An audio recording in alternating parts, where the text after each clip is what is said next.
찬양이 또 새롭게 들립니다. 너무 은혜로워서 감사를 드립니다. 저에 관련된 좀 간증을 하면서 말씀을 나누고자 합니다. 2해 전에 어두운 밤길을 달리다가 제가 교통사고를 냈습니다. 교통사고를 당한 게 아니라 교통사고를 냈어요. 시골 밤길을 가는데 달도 없었던 깜깜한 밤에 가로등이 있는 데를 싹 지나서 어두운 그 순간을 쭉 가는데 앞에 뭐가 있었는지 제가 들이받았습니다.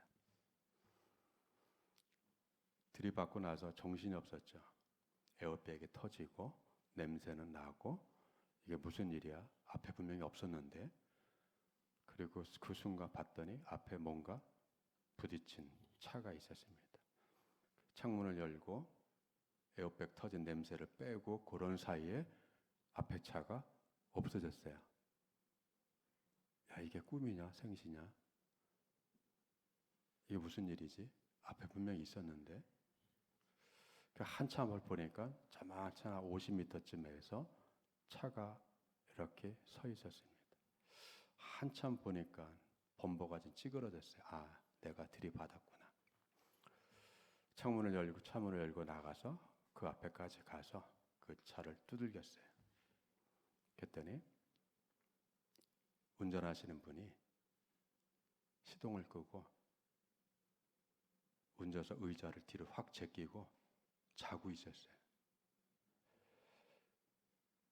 차문이 열렸습니다. 선생님, 제가 교통사고를 냈는데 괜찮으시겠어요? 이분이 귀찮다고, 나 잔다고, 나 자기 냅두라고. 이게 보통 일이 아니라서 바로 112에 신고를 했습니다. 제가 교통사고를 냈습니다. 근데 앞에 차주분이 정신이 없습니다. 지금 막 자고 있는데 빨리 좀 처리해달라고. 전화를 끊자마자 좀 있다가 119 구급대가 왔고 그 다음에 경찰차가 왔어요. 아무리 봐도 경찰이 봐도 이상한 겁니다.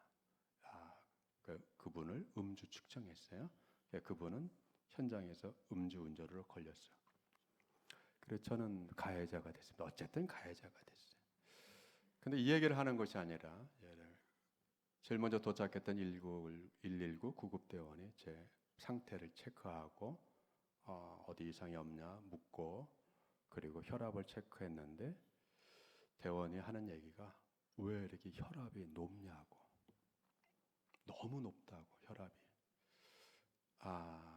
그래서 그때 제 혈압이 굉장히 높다라는 것을 처음으로 인지를 했어요. 그리고 병원에 가서 혈압 체크를 했습니다. 혈압을 체크하는 기계를 달고 24시간을 살고 그리고 그거를 병원에 반납하고 병원은 그거를 분석을 하고 2주 후에 갔습니다. 그랬더니 혈압이 240으로 나와 있는 거예요. 이 사고가 아니었으면 저는 240까지 혈압이 오른 상태를 몰랐고 240의 혈압으로다가 살다가 더 엄청난 일을 당했을지도 모릅니다. 교통사고가 나는 것, 교통사고를 당하던 내가 내던 좋지 않은 일이죠. 흉한 일이고 있어서는 안 될 일이고 참 이런 사고는 없어야 되는데 그런데 이 사고가 저한테는 다행스럽게 더 큰 문제를 막을 수 있는 하나의 계기가 됐습니다. 인생은 그렇습니다. 원치 않은 일을 당했을 때에 불필요하게 일어나면 안 되는 사고가 일어났을 때 그것만 보는 것이 아니라 그것이 의미하는 바가 무엇인가를 한 번 더 새로운 시각으로 보지 않으면 안 되는 일들이 있습니다. 그래서 병원에서 혈압약 처방을 받았어요. 그리고 혈압약을 먹으면서 혈압이 조금씩 떨어졌습니다. 그런데 여러분 이게 다가 아니죠. 왜 혈압이 240까지 오르게 하는 환경이 있잖아요. 이 환경을 벗어나지 않으면 아무리 약 처방을 하고 조심을 한다고 해도 근본적인 해결은 되지 않습니다. 그렇게 흘러갔어요. 또 업무를 하고 또 하는 관계 속에서 또 여러 가지 또 업무 수행을 하다 보면 약으로 해결되지 않는 부분들이 있잖아요. 그러다가 여러분 이럴 때 참 생각을 잘 해야 되는 게 뭐냐면 또 단순한 생각. 운동 좀 해야 되겠다.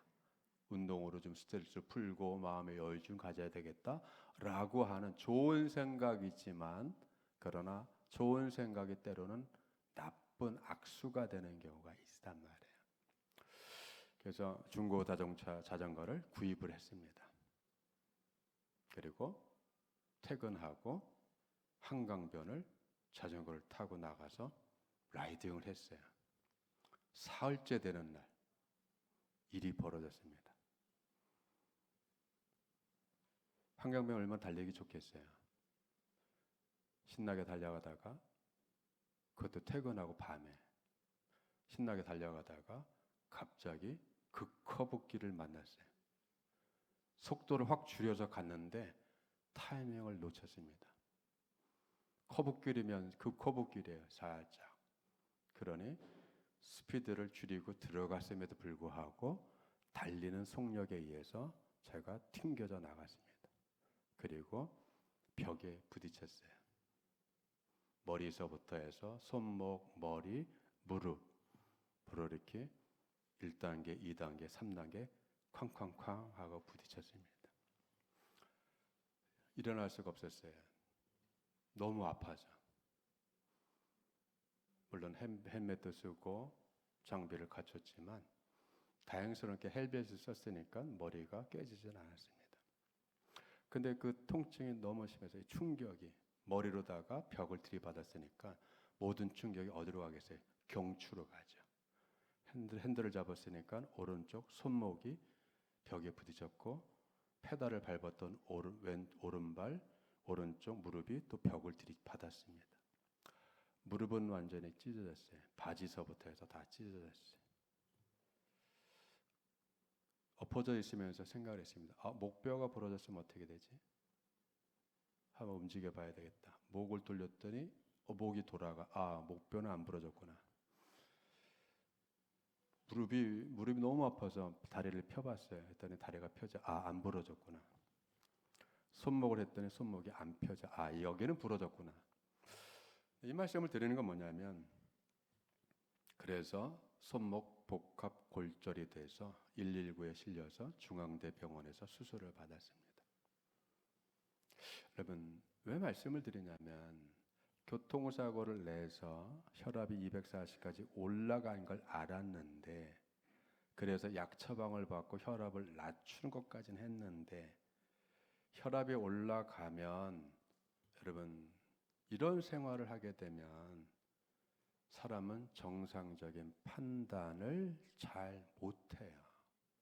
왜? 내 상태의 전반적인 것을 정상적인 차원에서 생각하고 판단하고 가장 좋은 선택을 할 수가 없는 상태가 만들어집니다. 병원에서 입원하면서 깨달은 게 있죠. 하나님께서는 계속 그 길로 가다가는 안 되니까 때로는 사고를 통해서 또는 입원을 통해서 병을 통해서 가는 길을 막기도 하시는구나. 여러분 야속하지만 가지 못하게 막는 것도 하나님의 은혜입니다. 왜? 그 길이 벼랑인 줄 모르잖아요. 낭떠러지가 나올지 모르잖아요. 우리는 앞날이 어떻게 될지 몰라요. 일주일 후에 어떻게 될지 모르잖아요. 한 달 후에 어떻게 될지 모른단 말이에요. 내가 생각하고 내가 일하는 것이 잘하는 거고 잘할 수 있고 잘했기 때문에 그대로 유지하면 좋은 결과가 다 날 거라고 우리는 그렇게 생각을 하지. 여러분 멀리까지 내다보면서 조망할 수 있는 눈은 가지고 있지 않지 않습니까? 막으시는 은혜, 목각에 담을 싸서라도 막으시는 은혜가 여러분 은혜로 느껴질 때에 우리가 새로운 차원의 믿음으로 나아갈 수가 있게 됩니다. 우리가 번아웃, 탈진이라는 말을 씁니다. 여러분 일을 너무 많이 하고 열심히 했기 때문에 번아웃 돼요. 그런데 여러분 일을 많이 했기 때문에 번아웃이 아니라 일만 했기 때문에 여러분 탈진 오는 거예요. 일만 했기 때문에 그것만 할 줄 알아서 여러분 다른 것도 생각해 봐야 되잖아요. 일만 하다가 우리가 인생을 다 살아가는 게 아니잖아요. 일만 하는 거야. 때로는 휴식도 필요하고 여유도 필요하고 취미도 필요하고 다양한 것들이 우리에게 필요합니다. 그죠? 지난 한 주간 코로나로 인해서 또 새로운 또 쉼을 얻었습니다. 이렇게 많이 자본 일은 없어요. 그죠? 최근에 무기력해지고 또 그리고 뭔가 그냥 할 수 있는 게 없더라고요. 격리를 해야 되고 그래서 잠만 잤습니다. 여러분 잠이라는 게 그렇게 잠을 통해서 깨달은 게 또 있어요. 뭐냐면 회복력. 여러분 약을 먹지만 그 약이 우리에게 얼마나 신체 기능을 회복하는 데 도움이 되겠어요. 약도 하나의 방편이잖아요. 더 근본적인 것은 우리의 생체의 리듬이 신진대사가 면역 기능이 회복력이 스스로의 힘을 얻고 여러분 회복해가며 자생력을 가지며 여러분 면역력을 높이는 여러분 이미 있었던 이 시스템이 다시 풀 가동돼야 되잖아요. 그건 결국은 하지 않음을 통해서 일을 하지 않고 강제적인 쉼을 통하고 잠을 청해서만이 여러분 이 몸의 회복력이 일어난다라고 하는 것을 새삼스럽게 깨달았습니다. 여러분 이와 같은 거죠. 때로는 해야 될 일을 멈추고 가던 길을 멈추고 내가 지금까지 어떻게 왔는가를 다시 한번 생각해 봐야 되는 것처럼 또는 해야 될 일들이 있음에도 불구하고 몸 상태가 여의치 않아서 강제로 쉬지만 그 쉼을 통해서 여러분 우리가 이제까지 발휘하지 않았던 회복력을 풀 가동시킴으로 인해서 건강을 다시 찾아야 될 그런 때도 우리가 맞이해야 됩니다. 질병의 고통을 겪어야 몸의 회복력을 가동할 수 있듯이 여러분 고난, 어려움, 질병, 아픔, 사고는 새로운 차원에서의 우리의 삶을 되돌아볼 수 있게 되고 우리가 가야 될 방향성이 어떤 건지를 다시 재확인해 볼 수 있는 좋은 기회가 됩니다.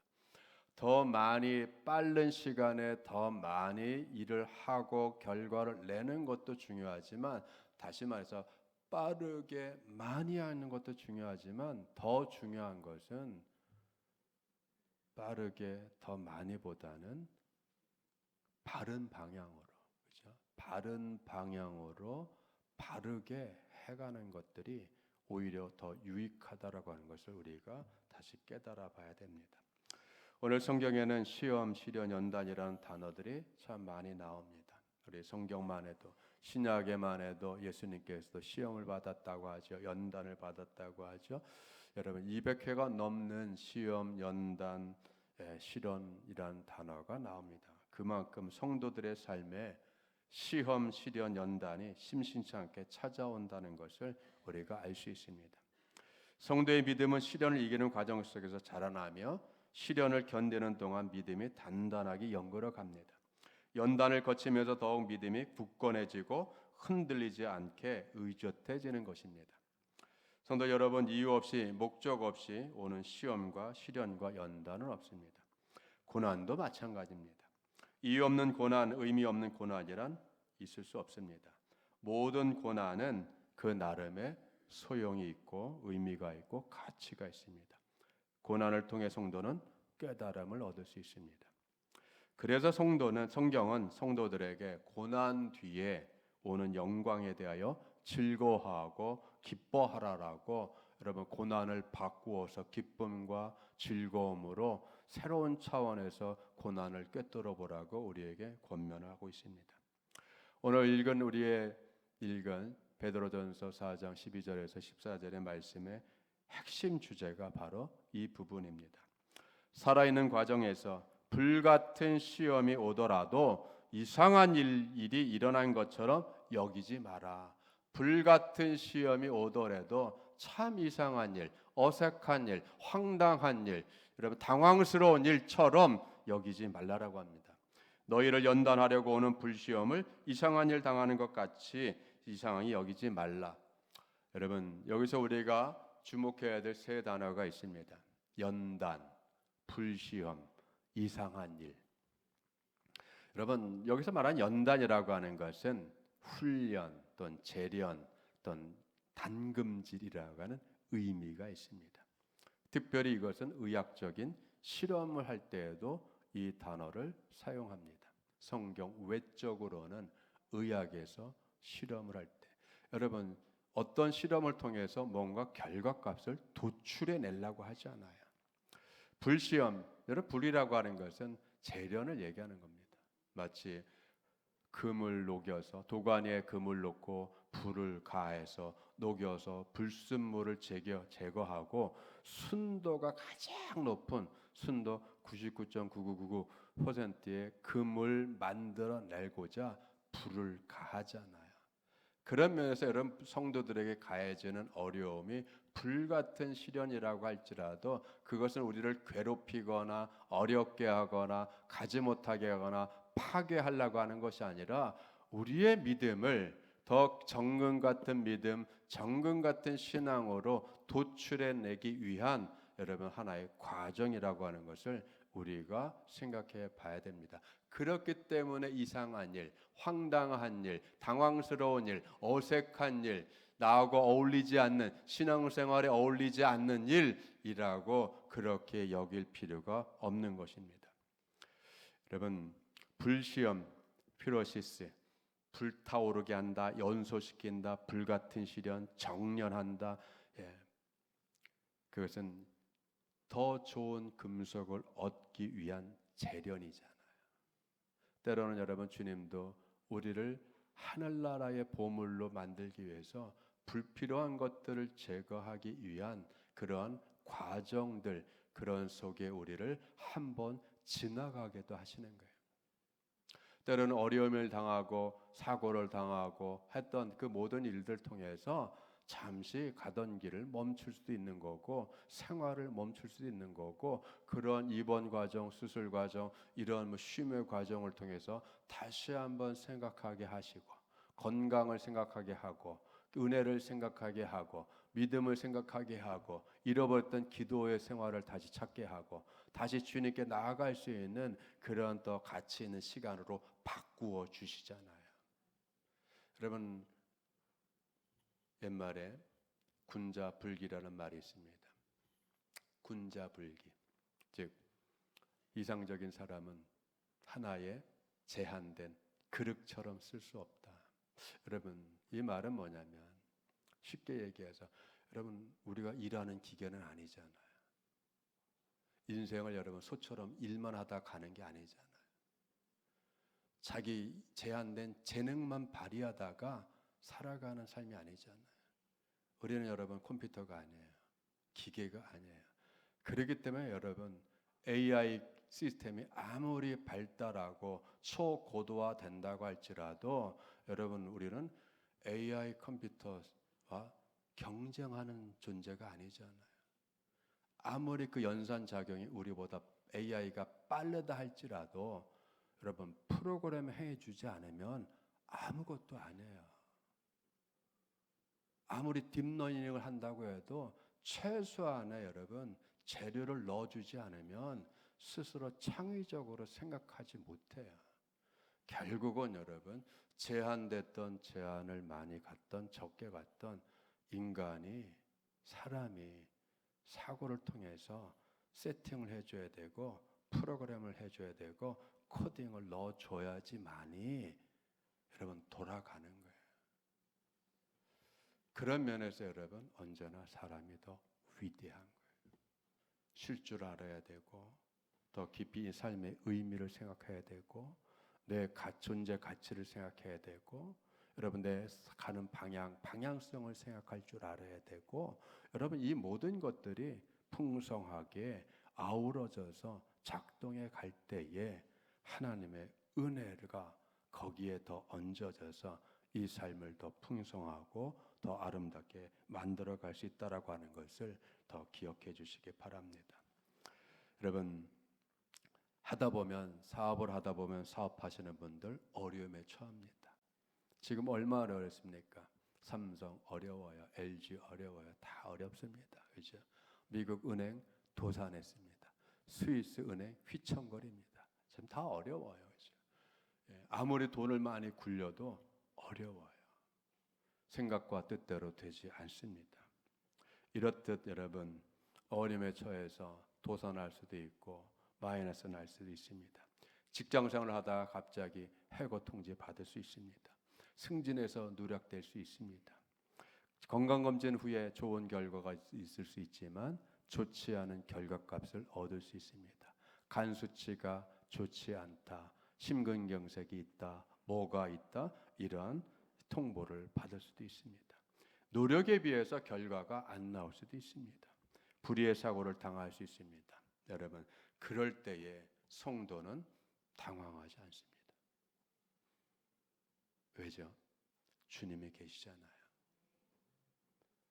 어려움을 통해서 주님이 바꾸어 가실 하나님의 놀라운 은혜를 우리가 볼 수 있는 믿음이 있기 때문입니다. 불의의 사고를 당하지만 그 사고가 나에게 더 유익이라고 하는 것을 우리는 알 수 있기 때문입니다. 그렇기 때문에 여러분 이상하게 생각하지 않고 당황하게 여기지 않고 어색하게 여기지 않을 수 있는 믿음을 우리가 갖게 되는 겁니다. 그리스도인에게 고난은 결코 이상한 일이 아닙니다. 오히려 정상적인 일이잖아요. 마치 이와 같은 거예요. 우리가 몸을 갖고 살아가기 때문에 병이 올 수 있는 거잖아요. 우리가 인생을 살아가기 때문에 여러 가지 애환을 겪습니다. 우리가 살아있는 존재이기 때문에 이 세상에서 어려운 일, 힘든 일, 또 가정과 자녀들을 낳고 기르는 과정 속에 많은 짐들을 지고 살아갑니다. 여러분 그러나 그것이 어려운 건가요? 아니잖아요. 의미가 있고 귀한 일이고 자녀를 건사시킨다는 게 얼마나 위대한 일입니까? 가정을 유지한다는 게 얼마나 복된 일인가요? 여러분 힘든 것만 있는 것이 아니라 그 힘든 걸 통해서 오는 기쁨과 감사와 보람과 그리고 그 영광이 분명히 있다고 하는 것을 우리가 알고 있습니다. 그러나 우리가 또 하나 생각할 수 있는 거예요. 있어야 믿음 때문에 어려운 일 당하는 거, 내가 믿는 자이기 때문에 기도를 더 해야 되는 거, 내가 믿는 자이기 때문에 헌신을 더 해야 되는 거, 내가 믿고 주님의 제자가 되고 주의 말씀을 따랐기 때문에 주의 말씀을 붙잡고 살아가야 되는 이 거룩한 부담들이 있다라고 하는 것이 우리에게 더 새로운 차원에서의 은혜와 복이라고 하는 것을 우리가 한 번 더 깊이 생각해 봐야 될 줄 믿습니다. 12절에 나오는 불시험이라는 표현은 겁먹지 말라는 건데, 불시험이란 힘들고 고통스러운 시험을 말하는 것이 아니라 우리의 신앙과 성품을 연단하는 테스트라는 거예요. 우리의 신앙과 우리의 성품과 마음과 생각을 연단하여서 주님을 닮게 하고 주님을 따라갈 수 있고 주님의 영광에 동참할 수 있는 그 자격과 그러한 여러분 우리 존재가 될 수 있도록 그 연단이 우리에게 긍정적으로 좋게 작용한다라고 하는 것을 우리가 믿음으로 받아들일 때 불은 불로 끝나지 않는 거예요. 고난의 재련성에 중점을 둬야 됩니다. 나를 연단하시는, 그래서 욥이 고백했던 것처럼 내가 갈 길을 나는 모르지만 주님은 아신다. 내가 정금같이 나올 것을. 여러분 내가 내 삶을 주관하는 주관자처럼 느끼고 그렇게 생각하지만, 그래서 인간 중심의 철학도 나왔지만, 그러나 여러분 그것은 하나만 알고 그 다음 둘, 셋, 넷, 여섯은 모르는 거잖아요.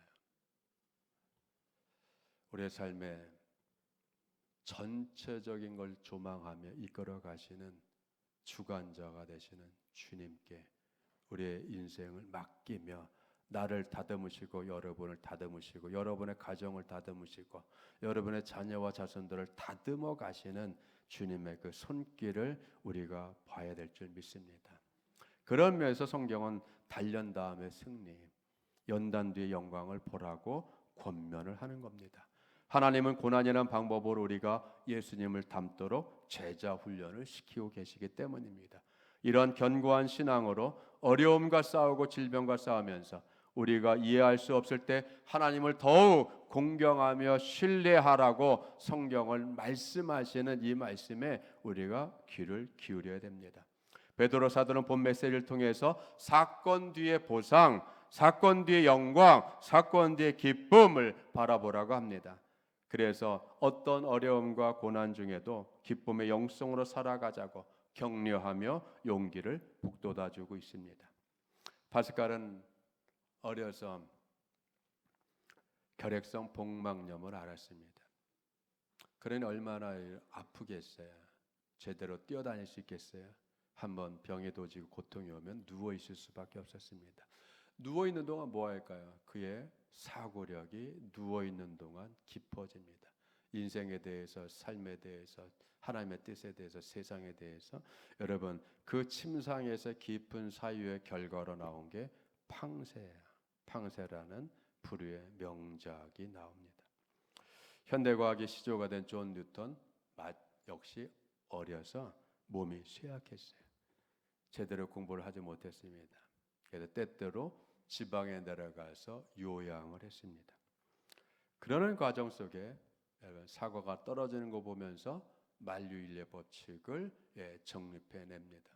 만약에 그가 건강해서 보통의 아이들처럼 뛰어다녔다면, 파스칼이 보통의 아이들처럼 건강해서 그냥 제 마음대로 뛰어다녔다면 여러분 깊은 사유의 세계를 갖지 못했을 수도 있어요.